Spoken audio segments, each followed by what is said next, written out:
first notice said my rooster was a public nuisance. The second claimed I was operating an unlicensed livestock facility.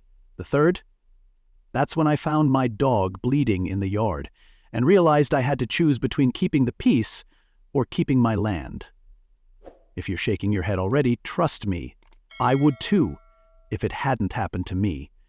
But that was before I met Marla Penrose and her weaponized clipboard. Drop a comment and tell me where you're watching from, because I bet your HOA horror stories still haven't reached the agricultural espionage level. Some folks moved to the country to grow tomatoes and breathe easy. I did too. But Marla decided my vegetable patch was a violation of community harmony. That's what was racing through my mind as I sat in the sheriff's office, staring at her laminated list of crimes, which included my compost pile, my chicken coop, and apparently my dog's happy bark. She moved into Marigold Ridge 3 months ago, freshly divorced, professionally bitter, and armed with a clipboard like it was the Constitution. Except her version was all footnotes and no freedom. The woman had never set foot on a working farm in her life, but she appointed herself guardian of agricultural decorum, and boy, did she come in swinging. Then the unlicensed animal housing. Then, my favorite, the accusation that my black lab Tank was a potential livestock aggressor. He's the kind of dog who apologizes when he sneezes too loud, but she had him written up like he was a wolf on parole. The thing about Marigold Ridge is, nobody moves out here for the nightlife or a 24-hour pharmacy. We move here for peace. Soil under our nails, honest work, and chickens that wake you up before your alarm has the chance. I bought 5 acres, a fixer-upper cottage, and 6 hens, plus Rufus, the screamer, because I wanted a life where the biggest emergency was a broken sprinkler head, not a neighbor calling code enforcement over a compost pile. And for a while it was exactly that. Just me, my vegetables, and Tank chasing butterflies like he was trying out for a Disney movie.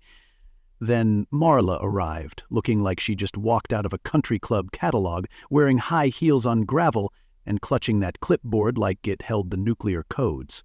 She didn't even say hello, just stood there, eyeing my chicken coop like it was a meth lab. "Mr. Whitaker," she said, "we need to talk about your compliance violation, and I thought, lady, you need to talk to someone about your blood pressure." Now, I'm not the confrontational type. I'm more of a let the tomatoes grow and leave folks alone kind of guy. But when she handed me that violation notice, complete with typos like livestock management and coop regulations, I started to feel like maybe this wasn't just overzealous rule following. This was a power grab dressed up in bureaucracy. I told her my coop was built to code, state ag code, not whatever version she made up after binging 6 episodes of Farmhouse Nightmares. Her face twitched like I'd insulted her master's thesis, and that's when Tank, sweet boy that he is, wandered over to say hello. He gave one tail wag, one sniff, and you'd think he'd lunged. Marla gasped, clutched her clipboard like a life preserver, and stumbled back like Tank was some 4-legged revolutionary. "This," she said, "is exactly the kind of behavior we can't tolerate in a farming community." I didn't even know how to respond to that. I just stood there in my overalls, holding a basket of eggs, wondering how a woman who thought basil was a weed got this much control over a place built on zucchini and fence mending. My neighbor, Edna, who's been gardening since Kennedy was president, warned me. "That one's got HOA fever," she said. "Comes in fast, burns hot, spreads faster than crabgrass in July." I laughed it off at the time. But that same week, Marla posted a laminated sign at the neighborhood entrance. "All agricultural activities subject to HOA review." We used to vote on speed bumps and mailbox paint. Now it felt like we needed a permit to water our own lettuce. And just like that, my peaceful slice of country became ground zero for the dumbest war ever fought over eggs, grass clippings, and a barking Labrador. By the time the 3rd notice came, accusing me of sustained community disruption via unsanctioned rooster behavior, I knew I wasn't just on Marla's clipboard. I was her personal mission. And let me tell you, it's a strange feeling when your mailbox starts giving you anxiety. You don't know if it's your electric bill or another HOA document threatening to fine you $100 0 cents a day because your kale is growing too close to your fence line.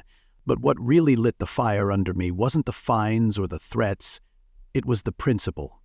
I didn't move to Marigold Ridge to live under a magnifying glass held by someone who couldn't tell a tomato plant from poison ivy. I moved here for freedom, for air that smells like grass clippings, and for the right to hear Rufus crow like he owns the place.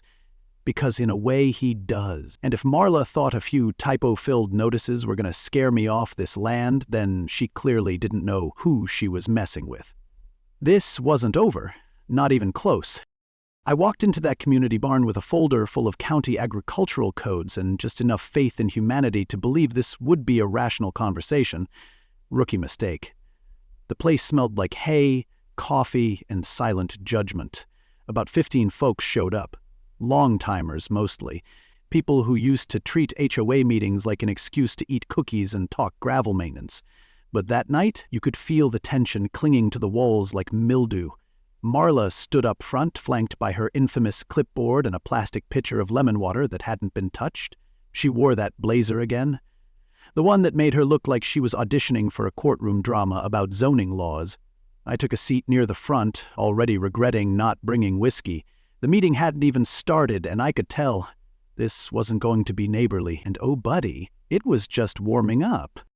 Marla opened with a monologue that would have made Judge Judy blush. Something about upholding the sanctity of agricultural standards. She read off citations like she was revealing Oscar nominees. Every sentence dripped with self-importance.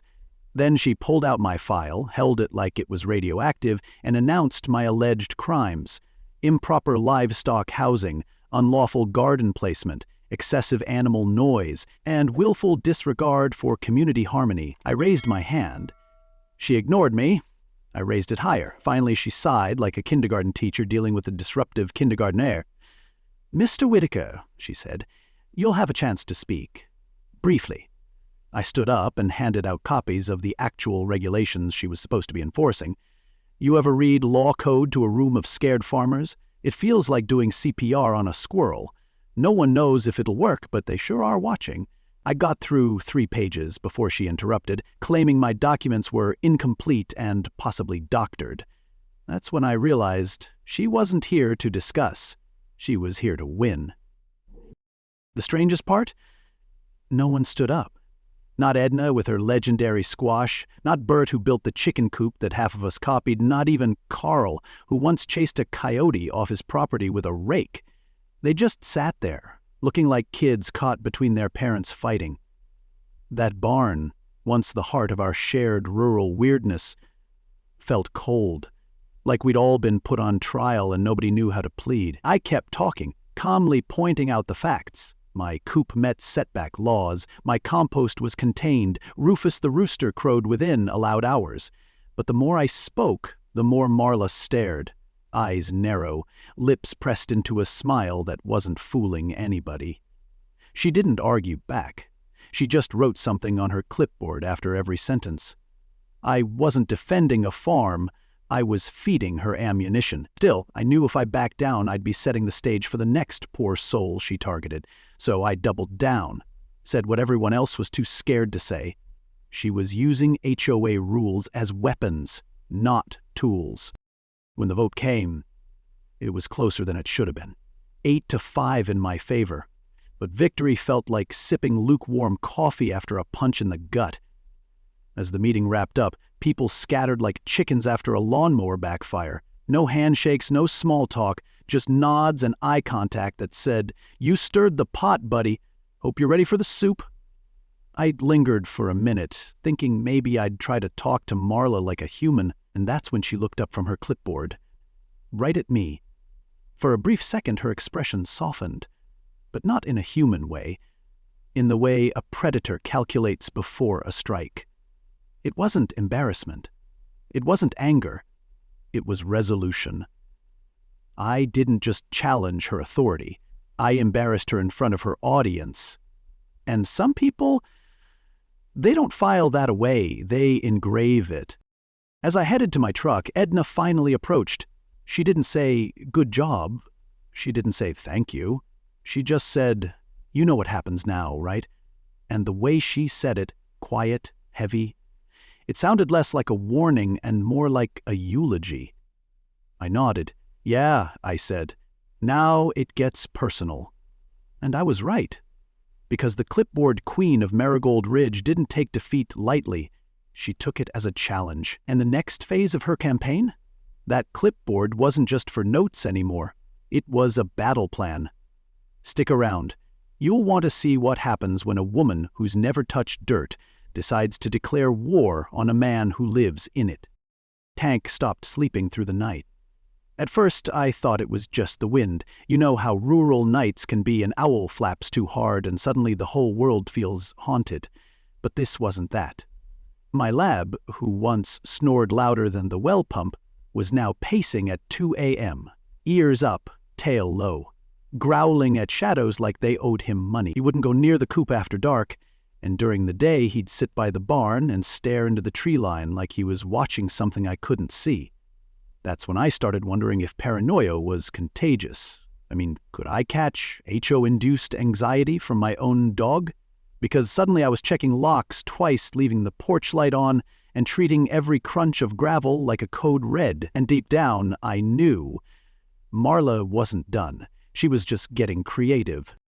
I installed motion lights and 2 trail cameras. Cheap ones, nothing fancy, just enough to confirm that my gut wasn't lying to me. First couple nights, nothing. Just squirrels, wind, and one particularly aggressive raccoon who really didn't appreciate being filmed. But then, on the 3rd night, I saw her, Marla Penrose, on my property at 12:47 a.m. Clipboard in hand like she was checking off items at a bake sale. And she wasn't alone. Another woman, shorter, ponytailed, dressed in all black, stood near the coop holding what looked like a flashlight and a bag of something. They weren't stealing, they weren't even vandalizing. They were observing, whispering, writing things down. One of them shined a light directly into the coop for 10 full minutes, while the other tossed what I later figured out was vinegar-soaked rags along the fence. Nothing technically illegal, nothing provable, but it shook me. They weren't just watching, they were crafting fear like it was part of their job description. And somehow, that was worse. Over the next week, it escalated. Tools I'd left stacked neatly beside the greenhouse got moved, rearranged, like someone was testing how long it'd take me to notice. My compost lid kept turning up off-kilter. Fresh egg baskets went missing, then reappeared somewhere stupid, like inside the wheelbarrow, buried under straw. And every night, Tank got worse, barking, pacing, refusing to eat unless I stood right next to him. He wasn't guarding the farm anymore, he was surviving it. And me? I started keeping a baseball bat by the back door and slept with one eye open. It's a strange thing, feeling hunted on your own land, like being a scarecrow in reverse. You stand still and something tries to scare you away. Then I found it, tucked under a pile of rocks near the garden shed. A weathered spiral notebook with a green plastic cover and 3 words written in block letters on the front. Whitaker Farm, Phase I. I opened it and immediately felt sick. It was a surveillance log, dates, times, notes, all written in Marla's handwriting. Rooster crowed at 5:03 a.m., exceeds nuisance threshold. Dog outside at 10:14 p.m. Monitor for owner observed trimming tomatoes. Possible zoning non-compliance. It read less like an HOA record and more like a war journal. She was farming paranoia in my fields, planting fear and harvesting silence. Every movement of mine was being monitored, catalogued, and, in her twisted logic, weaponized. And here I thought rural life was supposed to be simple. I sat there, flipping through the pages while Tank leaned against my leg, shaking like a thunderstorm was coming. He used to bark at shadows, now he barked at memories, and I knew. I wasn't dealing with a difficult neighbor anymore. I was dealing with someone who believed surveillance was the highest form of community care. The cameras had shown me the truth, the notebook had confirmed it. But that wasn't the scariest part. The scariest part was knowing this wasn't just about noise or zoning.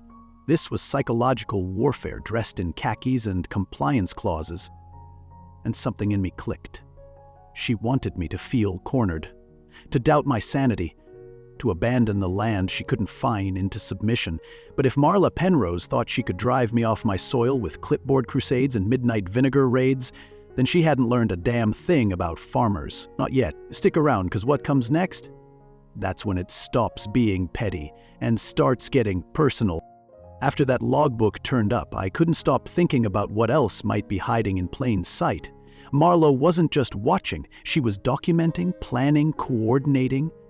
And the more I sat with it, the more a creeping thought grew roots in my brain. Maybe I wasn't the first. Maybe I was just the first one stubborn enough to bark back. That's when I started connecting dots. Dots shaped like for sale signs. The Reynolds goat incident, the Dunlap's fencing dispute, the Holbrook's mysterious citation spiral, all of them had packed up and vanished in under 6 weeks. Different reasons, same pattern. All of them left after HOA violations multiplied like mold in a shower stall, and all of them sold their land without much of a fuss. That couldn't be a coincidence, unless Marla had developed the power to summon real estate disasters like a backwoods sorcerer. So I did what every over-caffeinated rural conspiracy theorist does best. I dove into county records, property transfers, title history, sale prices. It's amazing what you can find when you trade sleep for a spreadsheet and start treating Zillow like a crime scene. It didn't take long before the pattern turned from suspicion into confirmation. The homes that sold in the last year, nearly all ended up under 2 different holding companies, Greystone Hill Holdings and Tilden Development Group. Different names, different P.O. boxes, same quiet paper trail. Most folks would have stopped there. But I dug deeper, and there it was in black and white. Iris Tilden, Marla's ponytailed partner in late-night coop inspections, was listed as a managing member of one company. The other, registered with a lawyer who once represented Marla in a civil case over, wait for it, nuisance landscaping. You couldn't script it better. At that point, my brain did something between a light bulb moment and a lightning strike. This wasn't just HOA overreach. This was a full-blown racket. Weaponized compliance meant to push people off their land and scoop up their properties on the cheap. A reverse land grab in slow motion. Instead of riding into town on horseback with fake deeds like the old westerns, they were riding in with pastel violation notices and clipboards. They used bureaucracy as a crowbar. Each letter, each inspection, each meeting. It wasn't just pressure, it was a tactic. Marla and Iris weren't annoying, they were predatory. And we were cattle being herded toward an exit we didn't know was coming. I sat there staring at that logbook again, realizing it wasn't surveillance, it was strategy. Turns out HOA didn't stand for Homeowners Association. It stood for Harassment, Ownership, and Acquisition. I figured I was still one piece short of convincing anyone that this wasn't just me being paranoid. I needed a crack, something, from the inside. And wouldn't you know it, that crack showed up wearing orthopedic shoes and carrying a peach cobbler. Mrs. Halpern, my neighbor, rang the bell one afternoon and asked if we could sit for a moment. Tank, being the emotionally intuitive creature he is, laid across her feet like he was guarding the truth. She cleared her throat, nervous. After the last meeting, she said, Marla came by. She said she was worried about my finances after Harold passed. Mentioned some numbers from our medical bills. My stomach tightened. Did you tell her anything? I asked. No, she said, shaking her head, but she told me I might not want certain debts becoming public record, especially if I was thinking of voting against a compliance measure next quarter. The cobbler sat untouched between us. And suddenly, it wasn't dessert. It was evidence. That was it, not just pressure, blackmail. And it wasn't just me or a few random violations. Marla had built a system. One that ran on fear, silence, and fragile pride. People didn't want their struggles aired out like laundry. They didn't want to fight, so they left, and each time her little network grew stronger. The clipboard wasn't just for complaints. It was a ledger, a scoreboard, a map to ownership. And Iris? She was the fixer. The one who made sure the deals went through, the paperwork got filed, and the new listings didn't raise any eyebrows. Every exit was engineered, and every property flipped was another quiet victory for their so-called vision of Marigold Ridge. I told Mrs. Halpern she wasn't alone, that I had proof. I showed her the notebook, the camera footage, the shell companies. She blinked slow, like someone realizing the fire in the woods wasn't random. It had a match and a name. She leaned in close. "You going to stop them?" I nodded. "Going to try," I said. She paused, looked down at Tank, and smiled faintly. "Good. Then maybe it's time someone brought the light back in." She stood up, left the cobbler, and shuffled home. And me? I stared at that pie like it was a loaded gun, because now I had motive, I had means, and I had witnesses, but more importantly, I had a target. And I was done playing nice. See, Marla built her little empire on silence, on making folks feel isolated, stupid, scared. But what she forgot is that rural folks don't scare easy. We stew, we simmer, and when we boil, we don't just blow steam. We blow holes. And the steam was rising now. This wasn't about chickens anymore. This was about justice. And something told me once I pulled the next thread, her whole empire was going to unravel like cheap twine. Stick around, because the next part, that's when this clipboard cult finally meets resistance, and the gloves come off. It was late, closer to midnight than I wanted to admit, when I pulled into my gravel drive and immediately knew something wasn't right. No porch light, no barking, no Tank. Usually my big goofball of a dog would be at the gate before my truck fully stopped, tail spinning like a propeller, tennis ball in his mouth like he was born to be my emotional support retriever. But tonight, nothing. Not even a shadow. I stepped out slowly, boots crunching like thunder in the silence, and the air felt wrong, too still, like even the crickets had taken the night off. I don't scare easy, but something about that quiet sank into my bones. I followed the edge of the barn with a flashlight, and that's when I heard it. A low, choked whimper. One of those sounds you never forget once you've heard it. Tank was huddled near the broken edge of the co-op, pressed up against the wall like he was trying to become part of it. His fur was matted and there was blood on his side, more than I could pretend was nothing. His breathing was fast but shallow, like he was holding it together for my sake. I dropped to my knees, hands trembling more than I'd like to admit, and whispered his name. That's when I saw her.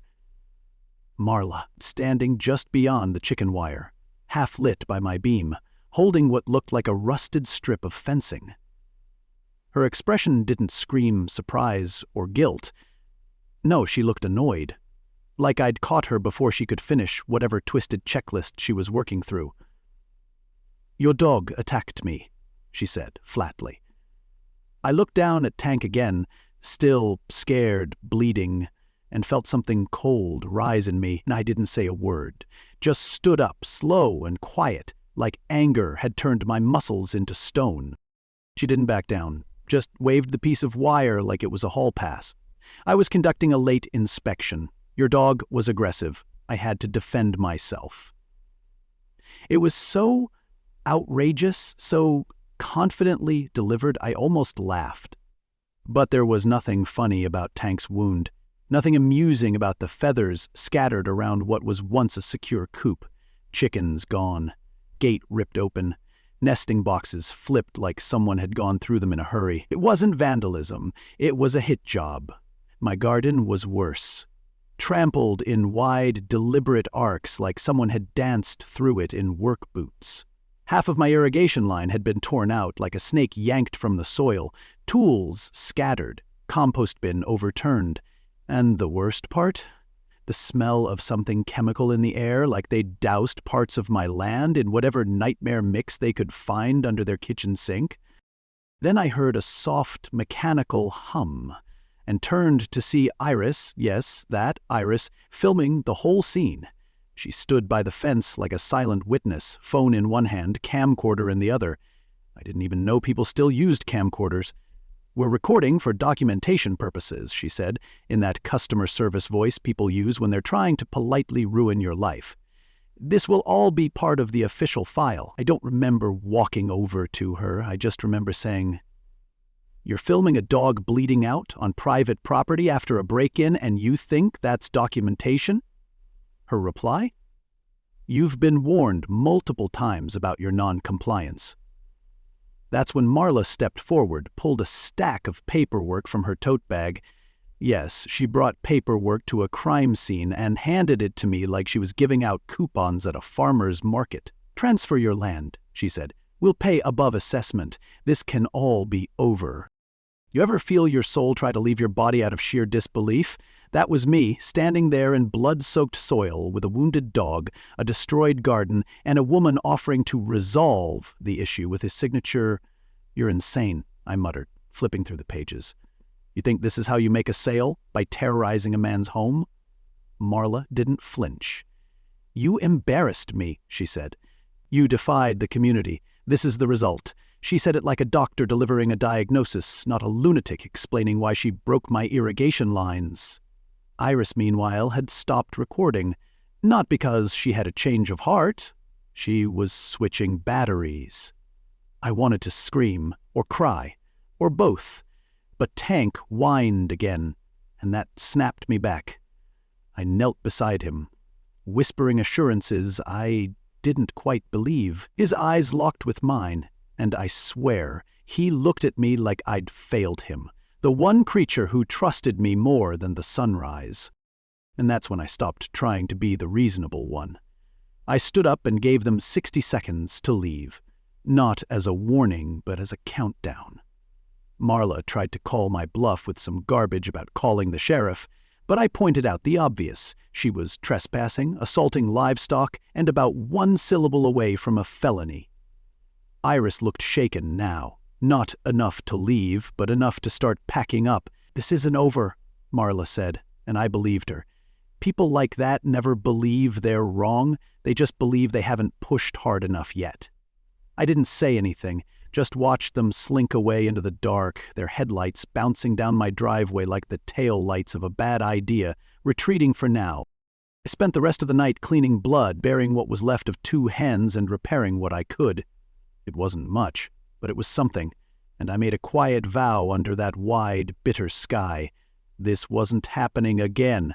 Not to me, not to Tank, not to anyone else in this town with a shovel and a little self-respect. You don't get to ruin a man's land and call it compliance. You don't get to hurt his dog and pretend it's a process. That was the night something in me turned.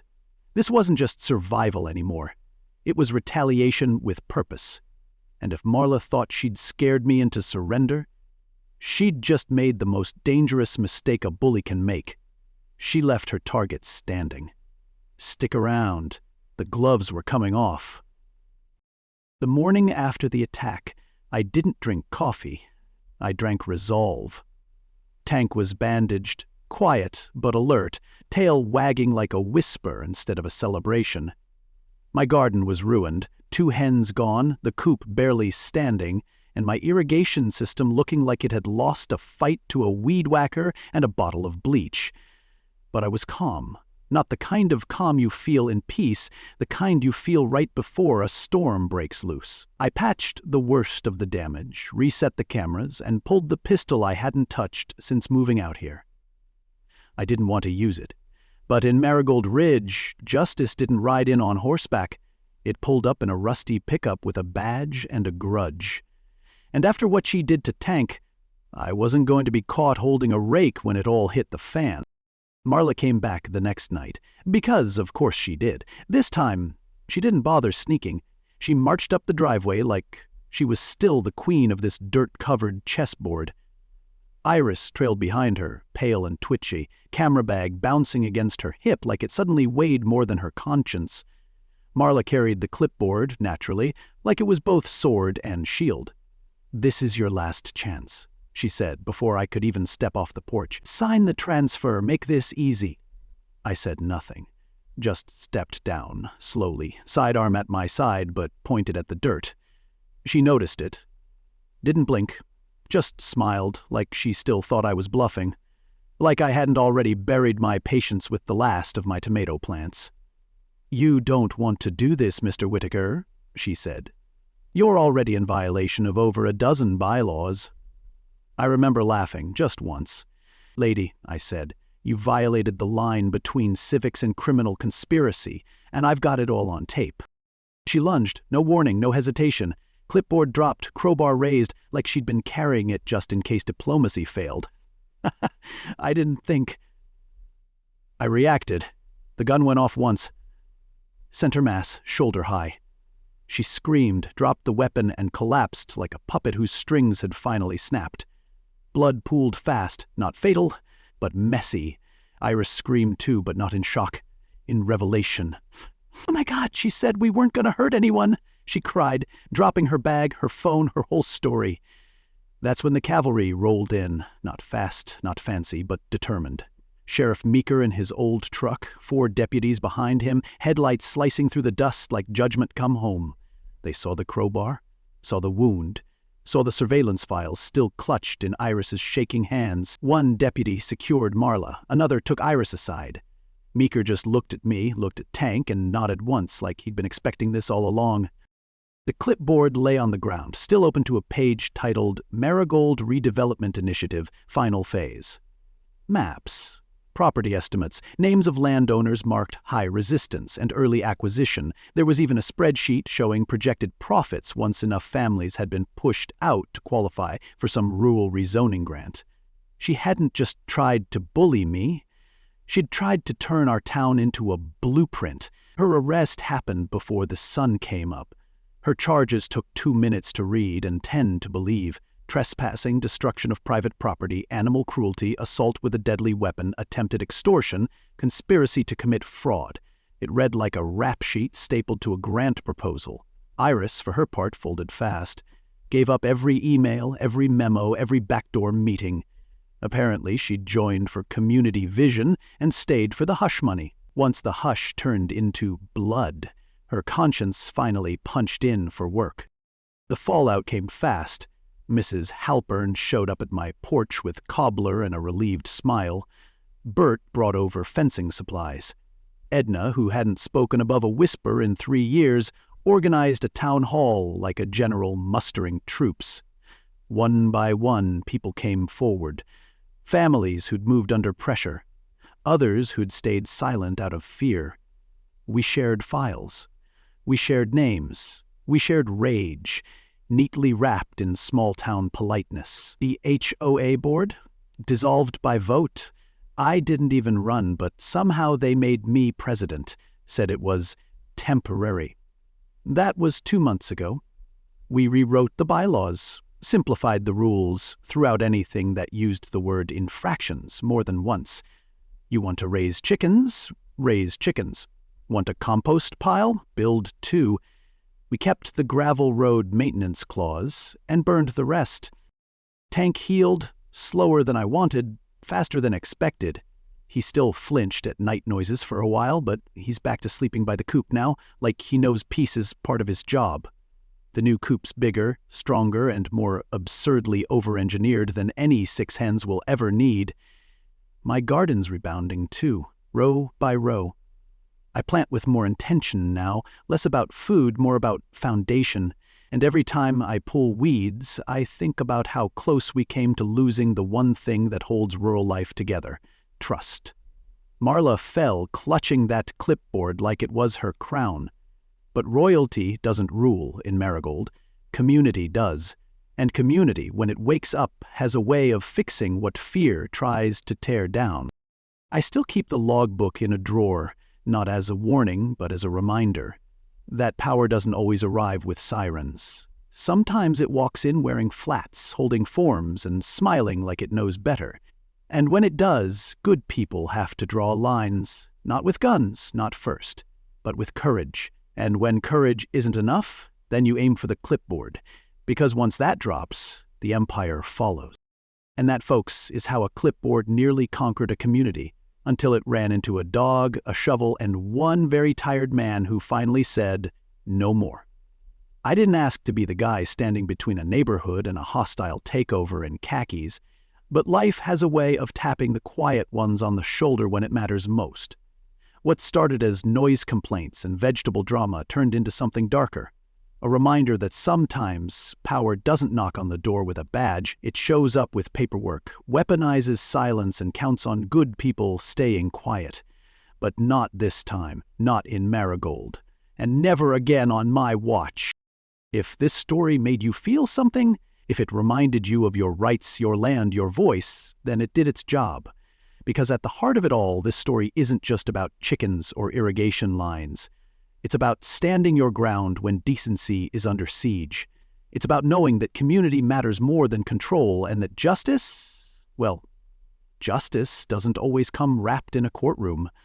It can come from a man with dirt on his hands and a dog at his side. So if you've ever tangled with an HOA from hell or just believe that truth still matters in small towns and quiet lives, leave me a comment. Tell me where you're watching from, what your fight looked like, or who your tank was when things got hard. Hit that like button if this story hit home.